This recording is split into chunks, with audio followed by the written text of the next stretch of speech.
Sir ने कहा कि शिक्षक और नैतिकता, इस पे अगर आप बात रखो तो ज़्यादा ठीक होगा।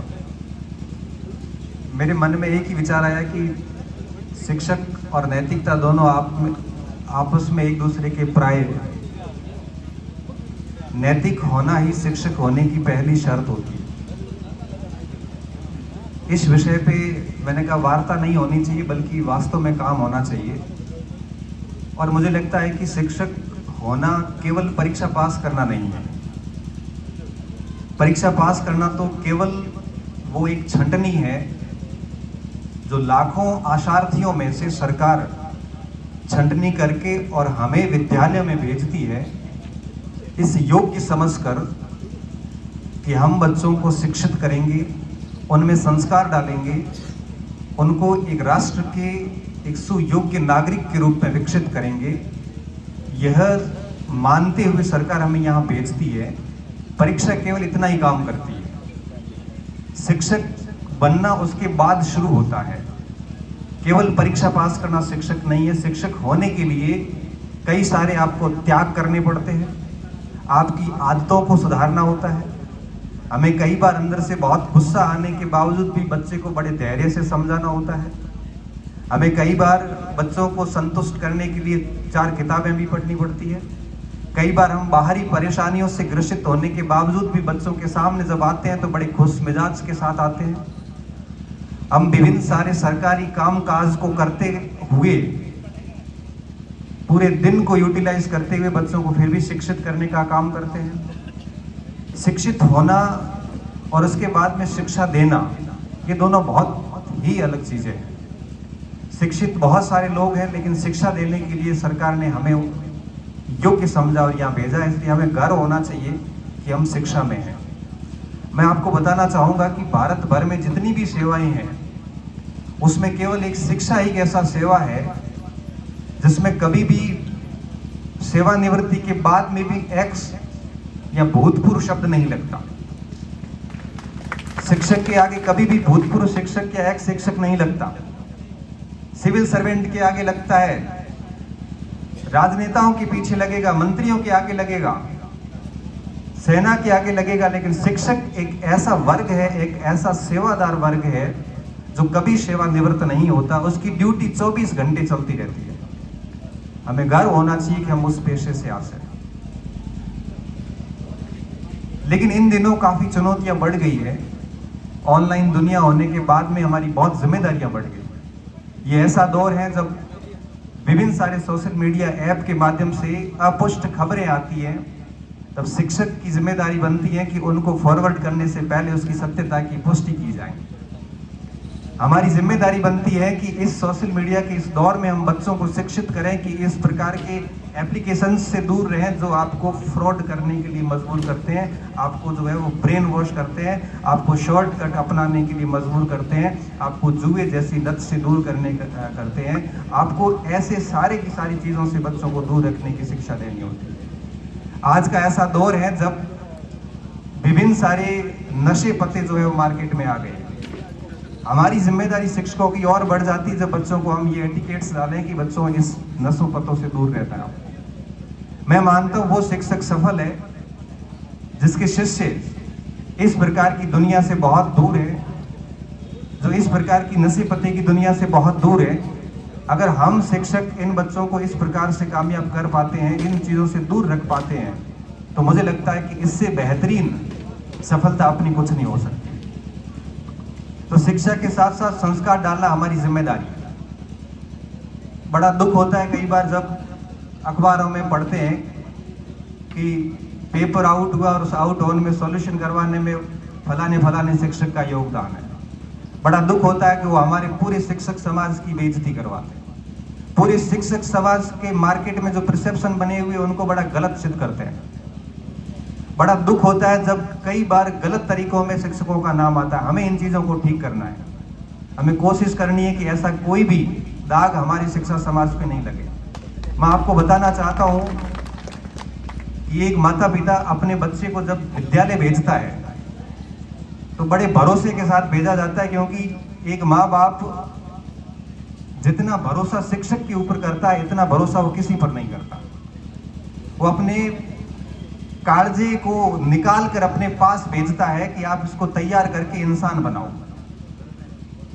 एक माँ बाप अपने बच्चे को किसी के भरोसे नहीं रख सकता, सिर्फ शिक्षक के भरोसे रखता है, और शिक्षक की जिम्मेदारी बनती है कि उस माँ बाप के भरोसे पे हम खरा उतरें। और मैंने देखा है कि बच्चे जितनी बात शिक्षक की मानते हैं, वो अपना शिक्षक को रोल मॉडल मानते हैं। आप कुछ भी कर लो, लेकिन बच्चा बात शिक्षक की मानेगा। कई बार मेरे पास अभिभावक आते हैं सर, और कहते हैं कि सर बच्चा जो है वो बात नहीं मानता, बच्चा ये करता है, आप इसको समझाइए।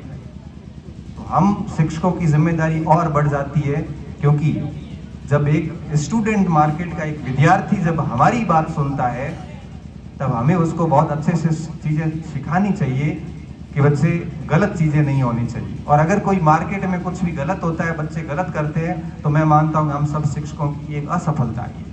हम उनको इतना संस्कार और नहीं समझा पाए कि वो गलत कार्यों से दूर रहें। तो हमें प्रयास करना चाहिए कि बच्चों को शिक्षा के साथ संस्कार दें, बच्चों को एक राष्ट्र निर्माण के लिए तैयार करें, और साथ साथ में हमें हमारे कृतित्व और व्यक्तित्व के द्वारा ऐसे उदाहरण सेट करने पड़ेंगे, क्योंकि आज की तारीख में सोशल मीडिया के दौर में डिजिटल रिकॉर्ड रहते हैं। आपके भाषण देने से बच्चे, आपके लेक्चर देने से बच्चे सुधरेंगे नहीं, हमें करके करना पड़ेगा। अगर हम खुद नशा करेंगे और बच्चे को कहेंगे कि नशा नहीं करना है, तो बच्चा आपकी बात नहीं सुनेगा। हम खुद अगर क्लास में मोबाइल चलाते हैं और बच्चे को कहेंगे आपको नहीं चलाना है, तो बच्चा आपकी बात को नहीं मानेगा। हम अगर खुद गलती करेंगे तो बच्चा कभी भी हमारे बात को वो एक्सेप्ट नहीं करेगा। इसलिए मैं ये मानता हूँ कि हम शिक्षक जो है बहुत जागरूक हैं, बहुत पढ़े लिखे हैं, समाज का बौद्धिक वर्ग है। यूनान के अंदर और रोम के अंदर मैं आपको बात बताऊं, प्राचीन काल में जो राजा हुआ करते थे, उन राजाओं के दरबार में एक पूरा सिंडिकेट बैठता था, और सिंडिकेट के अंदर देश भर के जितने भी महत्वपूर्ण और बहुत ही महत्वपूर्ण जो विषय होते थे, जो हितैषी विषय होते थे, उन पे निर्णय लेने के लिए, उन पे क्या पॉलिसी बनानी, उसके लिए राजा लोग एक सिंडिकेट बिठाते थे, और उस सिंडिकेट में सारे शिक्षक होते थे। रोम के अंदर 25 शिक्षकों की एक सिंडिकेट बैठती थी, और 25 शिक्षकों की जो राय होती थी उसके बेस पे निर्णय किए जाते थे। आप रोम क्यों जाए, आप भारत में आ जाए, यहाँ पर भी शिक्षकों की राय को महत्वपूर्ण माना जाता था। इसलिए हमें हमारे जो अतीत के गौरव है उसको याद करना है। हमें हमेशा से ऐसे एग्जाम्पल सेट करने हैं कि बच्चा हमारे कृतित्व और व्यक्तित्व से सीखें और उसको वो जीवन में अनुसरण करें। कई बार मेरे पास स्टूडेंट आते हैं और कहते हैं सर आपने ये बात वहाँ पे बोली थी, और मैंने आपको देखा है, जब आप ये चीज़ कर सकते हैं तो हम क्यों नहीं कर सकते। तो मेरा भरोसा और बढ़ जाता है कि हम जो करते हैं बच्चे उसको बिल्कुल कॉपी करते हैं। इसलिए आज के इस दौर में हमारी जिम्मेदारियां और बढ़ चुकी हैं, और मैं हमेशा ये कहता हूँ कि हमें डेडिकेटेड होके काम करना चाहिए, और हमें बच्चों को बिल्कुल समर्पित होकर काम करना चाहिए। हमारे दुख है, हमारे कोई भी सामाजिक समस्या है, उससे दूर रखते हुए बच्चों को काम करना चाहिए। बच्चों के लिए हमें कभी भी, मैं देखता हूँ कई बार टीचर जो है वो घर की परेशानी या कोई बाहर की परेशानी होती है, उसका असर बच्चों पे डाल देते हैं, कई बार होता है ऐसा। लेकिन कई शिक्षक ऐसे भी आते हैं जो अंदर से कितना भी जूझ रहे हैं, लेकिन बच्चों के सामने बड़ा खुश मिजाज होके जाते हैं। युद्ध नहीं जिसके जीवन में वो बड़े अभागे होंगे, युद्ध नहीं जिसके जीवन में वो बड़े अभागे होंगे, या तो प्रण को तोड़ा होगा या ऋण से भागे होंगे। या तो प्रण को तोड़ा होगा या ऋण से भागे होंगे। अपने अपने युद्ध हैं, और हर युग में अपने अपने को लड़ने होंगे। अपने अपने युद्ध हैं, हर युग में अपने अपने को लड़ने होंगे। समय के शिलालेखों पर खुद को घटने होंगे। इसलिए हर व्यक्ति के जीवन में चैलेंजेस हैं, और मैं आपको सिर्फ यही बात कहूँगा, क्योंकि आप सभी मेरे शिक्षक साथी और मैं भी एक शिक्षक हूँ। पिछले 6-7 साल मैंने स्कूल शिक्षा में बच्चों के समक्ष पढ़ाया। आज मुझे बड़ा गर्व होता है कि उनमें से भी कई बच्चे हैं वो अच्छी जगहों पे सेवा लगे हुए हैं, और जब भी कभी मिलते हैं तो आके पैर छूते हैं। तब मुझे लगता है कि इस भारत के अंदर सबसे रेपुटेड, सबसे प्रतिष्ठित कोई सेवा है, कोई पेशा है तो वो शिक्षक सेवा है। आप कुछ भी मंत्री बन जाओगे, आप सिविल सर्वेंट बन जाओगे, लेकिन एक व्यक्ति, एक बच्चा बड़े सम्मान के साथ शिक्षक के सामने ही झुकता है और कहीं नहीं झुकता, और झुकते हुए उसको बड़ा गर्व होता है कि मैं मेरे शिक्षक के पैर छू के आया हूँ। इसलिए हमें हमेशा गर्व महसूस करना चाहिए इस बात पर और हमेशा अपडेट रहना चाहिए। मैं देखता हूँ कई बार हम लोग ऑफिस के कार्यों में, प्रशासनिक कार्यों में इतने व्यस्त हो जाते हैं कि हमारी खुद की पढ़ाई छूट जाती है। हमें कोशिश करनी चाहिए, नया नया साहित्य आता है, नई नई पुस्तकें आती है, उनको पढ़ते रहना चाहिए और नए नए ज्ञान से बच्चों को लाभान्वित करते रहना चाहिए। इसी के साथ मैं मेरी बात को समाप्त करता हूँ। मुझे यहाँ पे आमंत्रित किया, पूरे संगठन का बहुत बहुत धन्यवाद और उम्मीद करता हूँ कि इसी तरह से संगठन सभी की मांग जो है वो आगे राज्य स्तर पर सरकार के समक्ष हमेशा निष्पक्ष रूप से उठाता रहेगा और साथ साथ आप सभी शिक्षकों से उम्मीद करता हूं कि आप बेहतरीन शिक्षा और संस्कार जैसे बच्चों को देते आए हैं उसी तरह से आगे देते रहेंगे। बहुत बहुत धन्यवाद। जय हिंद, जय भारत।